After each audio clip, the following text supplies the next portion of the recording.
Learning to fall. I want my children to fall.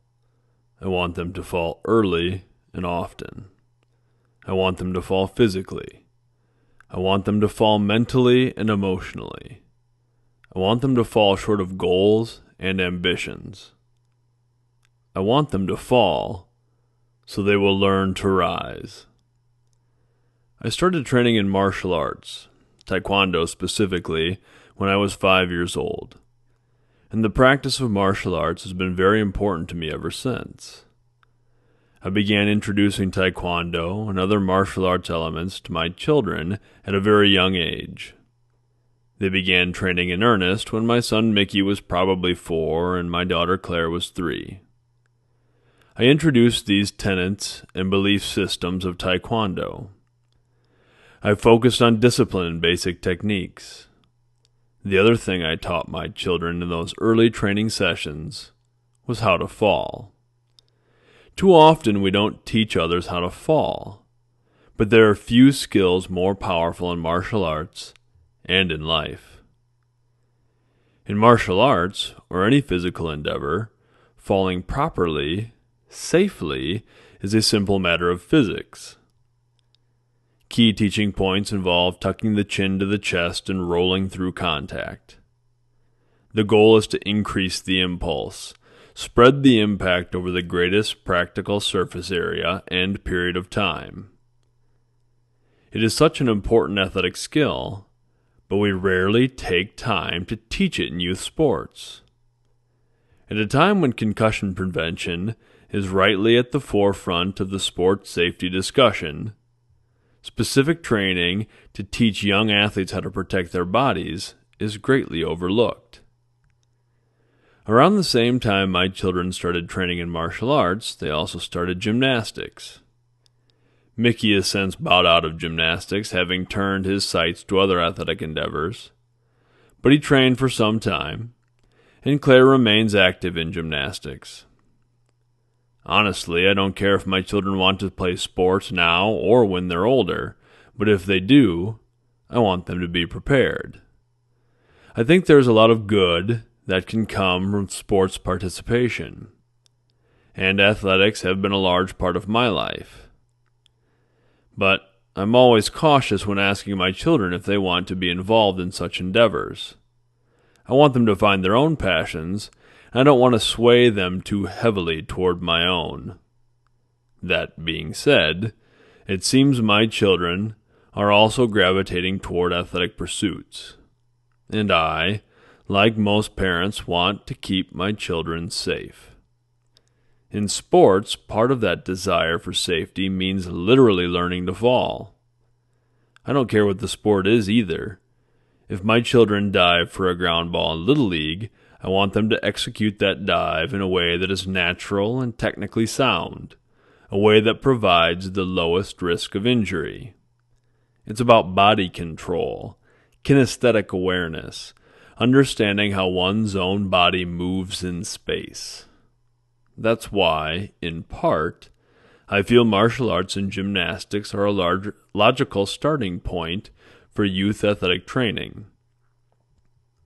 Children need to learn how to fall, and they need to practice it until it becomes unconscious, automatic, natural. Of course, learning to fall isn't just about physical preservation. There is undoubtedly an existential aspect. Learning to fall builds toughness, creates resiliency, establishes an understanding that even though one is down, he or she need not remain down. Those lessons transfer to life. That is why I want my children to fall. I want them to practice falling safely and getting back up. I want them to do this literally, physically, but I also want them to fall in a more abstract sense. I hope Mickey and Claire don't get everything they want. I hope they lose. I hope they fall short of some goals. I don't want these things to happen all the time. I also want my children to learn how to succeed, but I want that success juxtaposed with failure. I want them to fall now while they're young, while I'm still here to pick them up and dust them off and tell them everything will be okay. I want them to fall now, so I can teach them their trials are not permanent, that pain doesn't last forever, that falling makes them stronger, not weaker, and there is great power in learning to fall. Just as I want Mickey and Claire to unconsciously tuck their chins to their chest and roll through their physical falls, I want their resilience in life to be automatic. I don't want them to have to think about how to remain indomitable in the face of adversity. I want them to know unequivocally they can overcome any obstacle. I want them to believe without doubt they are stronger than their falls. I want them to know they cannot be beaten by life.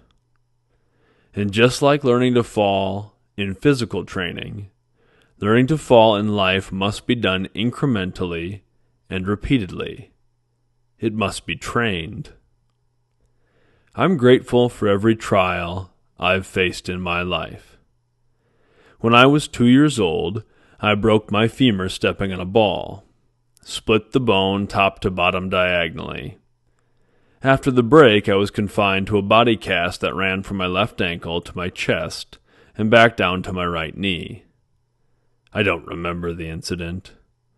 I only know the stories told to me.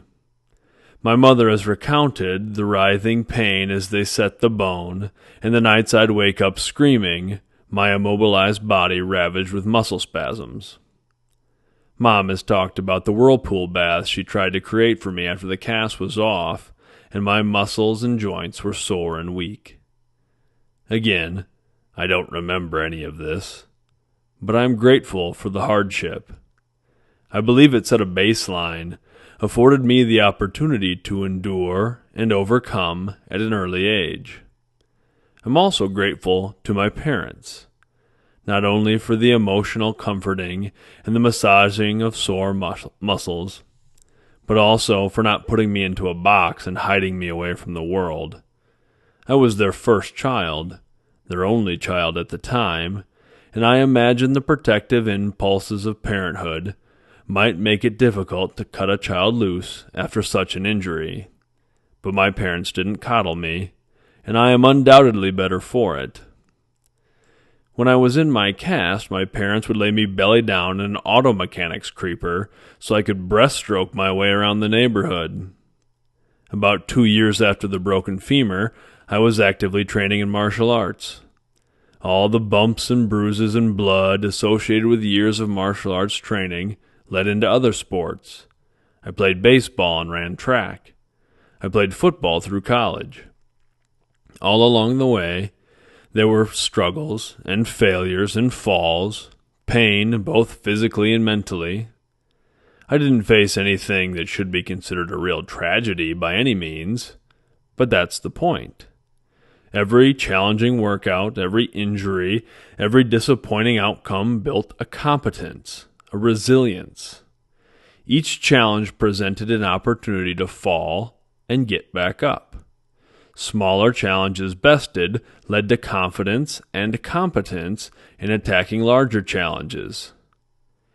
In the way consistent labor gradually calluses a hand, consistent struggle calluses the mind. And while I honestly don't feel the ability to run quickly or hit a ball or throw a punch is that universally significant, I think the lesson learned in pursuit of those endeavors can be. I was grateful for all those previous opportunities to practice falling when I had a negative reaction to a relatively simple surgery 4.5 years ago, a reaction that led to significant pain. I'm thankful I had learned to fall before a bacterial infection attacked my gut a month after the challenging surgery, leaving me sick and unable to eat most foods. I'm grateful I have been able to fall and get back up along every step of the last 4.5 years, a time period that has included more pain and illness and medical appointments and tests and surgeries and procedures than I can recall. A time period that coincided with the end of a nearly 10-year marriage and 13-year relationship, and the subsequent life changes associated with divorce, including, most challengingly, the shared custody of my children. I am grateful for the early falls that allowed me to endure these challenges, and I am grateful for the falls of the last few years. I suppose I have been bitter at times along the way, but I am not bitter about a single one of them now. Each has given me an opportunity to reflect and learn and grow. That's what falling does. It gives us the opportunity to rise as someone stronger than the person who hit the floor. So I try to teach my children to fall. I don't want them to fall because I want them to experience pain, but I know pain is out there, and it's coming for them. There will be days when Mickey and Claire experience physical and mental and emotional anguish. Days when they feel tired and empty and alone. I hope they don't experience many of those days, but I'd rather have them prepared for the fight and not have it come than have them stand idly while tragedy arrives at their doors. So when my children fall and scrape their knees, I scoop them up and hold them, but I also tell them they're tough and it will be okay. I don't tell my children they can't cry. I don't tell them they can't be disappointed or angry or confused. On the contrary, I want Mickey and Claire to be emotionally aware and emotionally available. I don't even tell my children they have to be tough. I tell them they are tough. I tell them this in the same way I tell them they are smart and kind and funny and beautiful, because my talk becomes their self-talk. I simply encourage toughness the same way I encourage reading and writing and thinking. When my children come home from school upset about a challenge or a disappointment or a struggle, I tell them it is normal to feel that way. I ask them what about the difficult situation is upsetting them, and we discuss options for action. I want my kids to understand it's okay to fall, but I also want them to understand they won't magically get back to their feet. I want to teach them to fall now in small ways so they can build the resiliency to face greater challenges later in life. I want Mickey and Claire to rise defiantly against their psychological struggles just as naturally as they tuck and roll through their physical falls. I need them to fall now, so they know each fall is an opportunity to stand again and stand taller. Thank you.